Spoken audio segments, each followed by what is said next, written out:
Hi, my name's Simon Good. I'm a professional mediator, and this is a training seminar that I've set up on conflict resolution skills. The topic that I'll be talking about is a situation where you're dealing with a difficult boss and they won't approve timesheets. I came across this image, as you can see on the screen there, in a post today. And so, what I'll do is basically talk about some options that the person might have had to communicate with their boss, at least from my perspective, with someone with specialist training in dispute resolution. And my hope is that whether you're dealing with a similar kind of situation yourself, or you're dealing with other kinds of challenges with your boss or someone else, that you can sort of see the way that I talk about approaching this situation and then transfer the same frameworks or approaches or tools that I discuss so that hopefully you can apply it in a number of different contexts as well. So let's have a look at the situation. The person who's sort of come to me for coaching, so to speak, has said, they've sent, hey, Barry, hey, Liz, whatever. Sorry to bother you, but you still haven't approved my timesheets yet. And then the boss has replied, I'm on vacation. So I think for me, there's already a little bit of alarm bells going off that this boss is probably what I would call a high conflict personality. So immediately I'm probably thinking about the mindset of which of this person's drama and annoying habits and just kind of being a jerk am I going to just have to let go? I don't need to respond to everything. It sounds like this boss is sort of the kind of person that wants you to get in an argument with them. I'm on vacation. So I'd think about what I can just let go and really get a laser focus on what I actually want. What are the most important issues? What do I actually need this person to do? And focusing specifically on the behavior. I don't care about them being a supportive boss. I want to make sure that they give me feedback in line with the company's policy for getting a raise or something like that, right? So, what I'm actually wanting this person to do, in this case, it's very simple. It's just approve the timesheets. Um, so I suppose that's one thing that it's not clear on what does that involve. I presume it's just logging into an online system and pressing OK, but there might be other steps that are needed here. I assume it's log in and then press approve.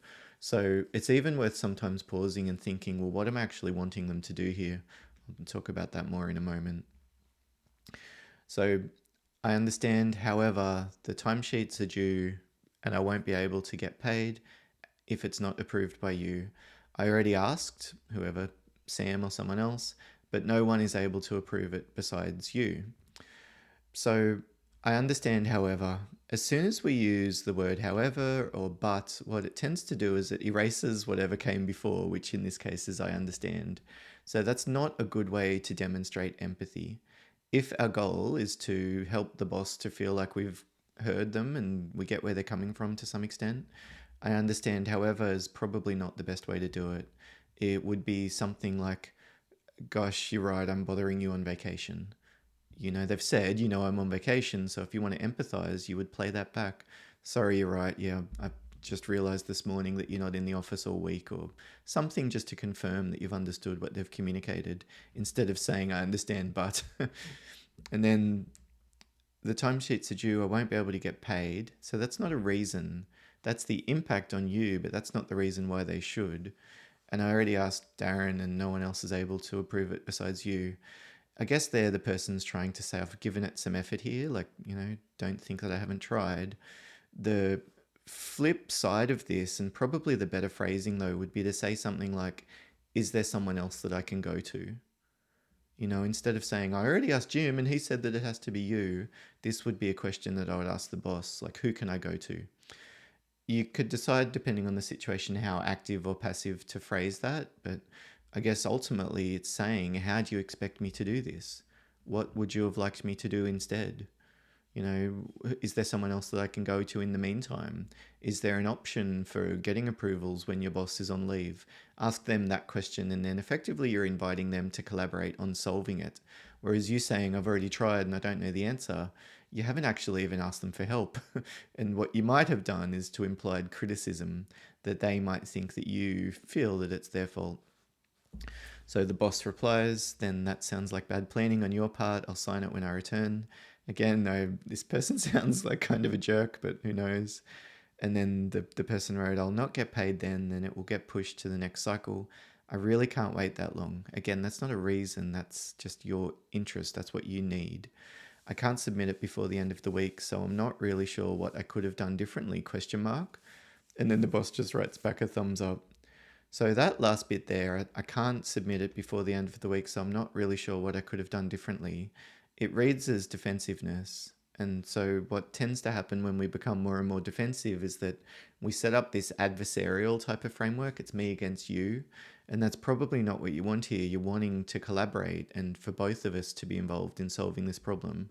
So I wouldn't say I can't submit it before the end of the week. What should I have done? I would ask, what should I have done differently? Or I might say, you're right, there were options for planning it better.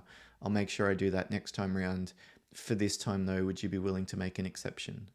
it's it's this very different way of framing it where instead of saying like I've tried but it didn't work or what else could I have done, there's nothing I can do, you're saying to them I'm prepared to give it some thought and investigate other options and plan better or plan differently or give you more notice or set this up ahead of time once you communicate to the team that you're on leave. You wanting to demonstrate instead of defensiveness and it's not my fault, sort of a willingness to buy in and engage with the problem. And what tends to happen then is that you get the reciprocal effect on the other side. If the other person or the other party gets the sense that you're actually willing to solve this problem and there's some skin in the game and you're willing to invest some blood, sweat, and tears or money or whatever else is involved, then what you'll often find is that they're willing to do the same.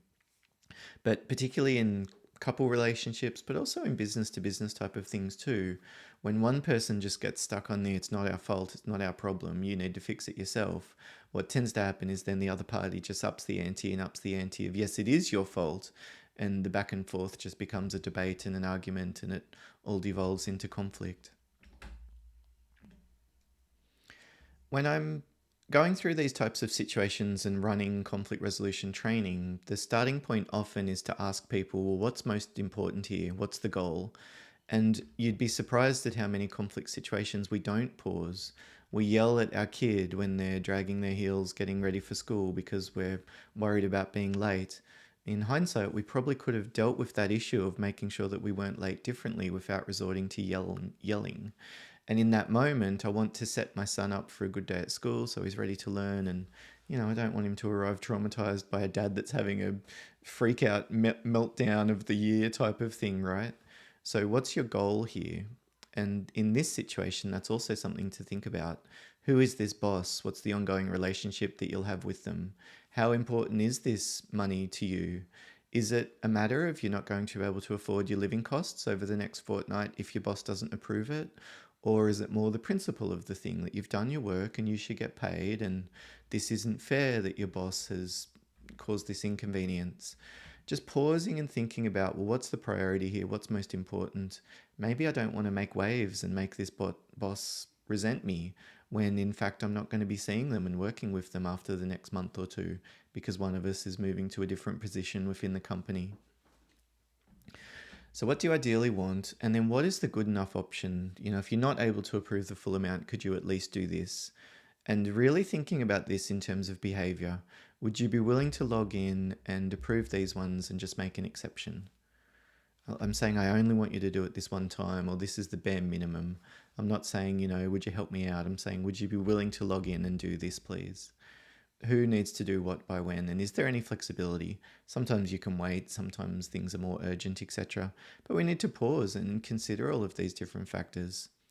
And then the other element connected to this is this circle of control. I would suggest that the person pauses and thinks about first, what can they control? Just what are their options? The person who wrote this text to their boss and their boss said, I'm not signing it because I'm on leave. Well, what could they do? They could contact HR, they could talk to other colleagues, they could go to the skip level manager, go 2 levels up, they could make a formal complaint, they could take notes in their notepad and make a formal, type of allegation against their boss. They could talk to a family member about getting a loan that will get them through the next couple of weeks, and then they can just go about their day and not have to deal with this drama anymore. They might be able to talk to their phone company about getting extension in payment and achieve a similar kind of result. It's just pausing and thinking about, well, what are our options here? Maybe there's something you can threaten your boss with, like going off on sick leave or something like that, or not being available to help out on that additional shift that you've agreed to. And now, if they're going to be a jerk, well, I suppose there is an option to say, look, I just want to be clear that the reason why I agreed to that extra shift was because it's important to me to help the team. If this is the way that I'm treated, then it seems like that support's not reciprocal, and I'm not prepared to do that kind of thing if it's all going to be one sided. It's an option that you've got. Outside of that are the things that we can influence, like we might want HR to step in and talk to the boss about this because we think that it's bullying. Yeah, they might or they might not. We could ask them to do it, but we can't rely on that happening in terms of getting to a resolution here. And then outside of that are all of the things that we wish were different, but ultimately we can't do very much about at all. This is things like I just wish my boss wasn't such a moron or a selfish, whatever. I just would like to give them a frontal lobotomy or a brain transplant and make them to be not such a horrible person. I just wish that I could wave a magic wand. At the same time, I don't have any options because, it's a very tight job market at the moment and there's no other companies that I could work for in similar positions. It's like we wish that things could be different. And when we're stuck in conflict and we start to feel more and more stressed, we obsess and ruminate about these things, especially if they're not fair. Like, I just don't think that this boss should be allowed to get away with this personally. It goes against my values. I don't think that this is respectful communication. I mean, I don't know all of the context, so maybe it's not all one sided, but to me, this boss seems like that's not appropriate communication. If I was the CEO of the company, I wouldn't want my staff to treat other people like this. At the same time, from where this person's sitting, that might not be something that they can do anything about. And so maybe their energy would be better invested thinking about things like what training courses could they do in the evenings so that they can apply for a better job and not be stuck with dealing with these kind of people forever. It's like we can find options to give ourselves more leverage to escape the situation in sometimes much more ably than we are to manage it and try and fix things that are ultimately outside of our control. So, the first step, I think, is how to ask for what you want. And here we need to discuss behavior, be specific about what's expected, outline general, consistent reasons, and at all costs avoid criticism. If someone feels criticized, they almost always become defensive. And when people get defensive, it's like backing a cat into a corner. They start to lash and scratch out at everyone. It can trigger the fight or flight response. The rational bit of their brain goes offline. They're just thinking about short term survival. And it's not just physical threats that can activate this, it's things like criticism, embarrassment, shame, rejection, public ridicule, that kind of thing, publicly failing. So I'm sorry to bother you, but you still haven't approved my timesheets yet. That's not a good phrasing. It would have been better to say something like, I'm sorry to bother you on leave. It looks like my timesheets haven't been approved yet. Would you mind logging in and putting that approval through so that HR gets that before the end of the week? Something like that. Like sometime over the next 3 days, would you be willing to log in and approve them? It's specific about what I want them to do, the time frames, the steps that might be needed, and even saying, like, I know I could have planned this differently. Would you be willing to log in and approve these? And then next time you're on leave, I'll make sure that the same thing doesn't happen again. I'm on vacation, the person's written. I understand, however, the timesheets are due. I won't be able to get paid if it's not approved by you. Again, that's not the best way to phrase it. I won't be able to get paid if it's not approved. I would say something like, would you be willing to log in and approve them either today or tomorrow? Just be specific about what you want. You'd be surprised at just how often that gets to a good outcome in terms of the conflict that you're dealing with. So often I talk to everyone, it's families or in workplaces and organizations. Staff just always look after themselves. They're never looking for opportunities to help each other out. And I'll say to them, have you said to them, guys, it's really important that through the day you look for opportunities to help each other out. What I'm going to be doing is noticing examples of this, and I've set aside a $500 voucher for the person who I see engaging in this behavior the most each month.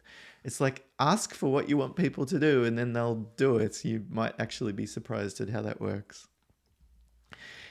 If the boss is likely to refuse, like if you think they're the kind of person that's just going to say no, then an additional tool that you can use is this if you, then I. or to put it in the reverse order, here's what I can do for you. In order for me to do that, I need you to do this. So in this case, the person could say something like, I'm sorry if I should have done something differently. The boss said it's poor planning. So again, that's how we can empathize with that. Okay, it sounds like you think I've made a mistake or missed something. If you're able to log in and approve the timesheets, I'll make sure I avoid the same issue coming up in the future. This is that if you, then I. If you're willing to make an exception and log in today, or tomorrow, or today, or tomorrow, whenever it needs to happen, then I will make sure that I don't have to bother you next time you're on leave because I'll plan better, or I'll plan more in advance, or I'll talk to the team leader about whatever needs to happen, right? Even just saying something like, if you're prepared to make an exception, I'll do my best to make sure this doesn't happen again, or I'll put in some efforts to reviewing how I'm planning my shifts and make sure that this situation's resolved. Whatever it is that you want to offer them, even if it's just saying I'm going to go and try something. If the boss still says no, then I suppose we're at the stage then when we need to confront them. And I really like this what, ask, check way of phrasing it. What has the person done and what's the issue? Ask is about that, specifically asking for what you want them to do. And then the final step is a check. It might be checking that there's no issue with this, or checking that the person doesn't have any questions or they understand what you've asked them. So in this example, you could say something like, Hi Dave, I'm sorry for disturbing you on leave. That word, I'm sorry, tends to still be a pretty useful phrase. I'm sorry. For some reason, it tends to be something that just seems respectful and deferential to some extent, I think, to a lot of people. I'm sorry for disturbing you on leave. It doesn't look like my timesheet has been approved. This is the what. We can't submit the timesheets until our shifts are completed, so I couldn't submit it until today or until Monday or whatever it is. So I'm just stating the facts there. Hopefully there's nothing that the boss disagrees with. It's just this is the situation that we're in, trying to describe it in a neutral and mutual way. Is there any chance you could please log in on your phone and approve that timesheet that's there? If I'm not paid, it will make it extremely difficult to support the family with food, etc. this week. Now, I don't know that you would always add this level of detail. I think sometimes if that's the situation that you're in, kind of what have you got to lose by saying it? But some people wouldn't want to, of course. But if you do decide to share a reason, if I'm not paid, this is the consequence. If I'm not paid, this is the problem that it's going to cause, then we should keep that reason general and consistent. So I would say something like, if I'm not paid, it's going to make it difficult to support the family. And if they say, look, it's your problem, it's poor planning, I might say again, yeah, look, I get where you're coming from. It does sound like to some extent I've contributed to this. At the same time, if I'm not able to get paid in the next fortnight, it's going to make it difficult covering all of the bills that are coming in on the family front. We just keep that reason general and consistent, and then there's nothing for them to argue against. And then the final step is some version of check. Here you could say something like, please let me know if it's better if I ask someone else to approve it, or if there's something else I can do. Thanks again. I'm not saying I've asked Darren and he told me that there's nothing else that I can do. It has to be you. I'm saying, please let me know if I've missed something. Please let me know if there's another option. Please let me know if you need something from me. Please let me know if you need anything on my end. It's just this hopefully respectful, collaborative way of saying, thank you so much. This is important. Let's figure out a way to get through it type of thing. And let me know if there's anything needed. Let me know if anything isn't clear. If you're finally at the point where the boss says, no, bugger off, I'm not signing it, I'm on holidays, and you can't afford to feed your family, then you need to up the ante again. And here we're looking at something like an ultimatum. The best way to do an ultimatum is to frame it as a choice. And what we want to do is to put the positive option second, the thing that we want them to do second. This has the most prevalence in their memory and in their attention. Tends to be the more influential then of the options. But I'm basically saying, look, this is option one. If you do this, if you refuse to sign my timesheet, this is the bad consequence for you, or this is what I'm going to have to do. If you refuse to sign my timesheet, then I'm going to have to contact the regional manager. Or option B, option two, the more positive choice would be, if you're able to make an exception, log in and approve them, then I'll make sure that next time you're on leave, I'll plan differently. So look, if you're not able to sign them, this is what's going to have to happen. Or if you can log in and sign them, then this is the better outcome for you. I'll take responsibility for it. And of course, the underlying subtext there is that therefore the regional manager won't need to be bothered, and that probably won't mean that they get annoyed at you for not just pressing approve when one of your staff asks a simple question. Now, you could include this bit here, like, I know this might seem unnecessary. I particularly like those type of softening statements. Instead of saying, I hope this doesn't seem unnecessary, it's usually better to lean in and say, look, I know this probably seems full on or too forward, or like I'm being overly familiar, or I'm too pushy. I know this probably comes across as pushy, but I rely on regular income to cover the bills that I'm dealing with at the moment. Or just I rely on regular income to manage my finances and the people that I'm supporting. If you're able to log in and approve them, then I'll ensure that next time you're on leave, I'll plan differently. This is finishing on that more positive option there. So, in amongst all of that as well, I have to say that when I was reading through that question, I just felt sad. I felt sad for this person to have to deal with such a douchebag of a boss every day. And so self care would be really helpful. Rest, reset, recharge, realign. Just think about what you need. Sometimes it's just time to switch off and rest and be still and quiet. Sometimes it's the recharge, like hanging out with people and having fun. But just pause and think about what do you need so that this doesn't end up with a negative impact on yourself building up as you go through this probably pretty common challenges with dealing with a boss who seems like a bit of a jerk. Well, thank you so much for watching. If you'd like to support the channel, I'm just getting started on YouTube, so you can press like and subscribe. I would be incredibly grateful. But let me know, what difficult bosses have you dealt with?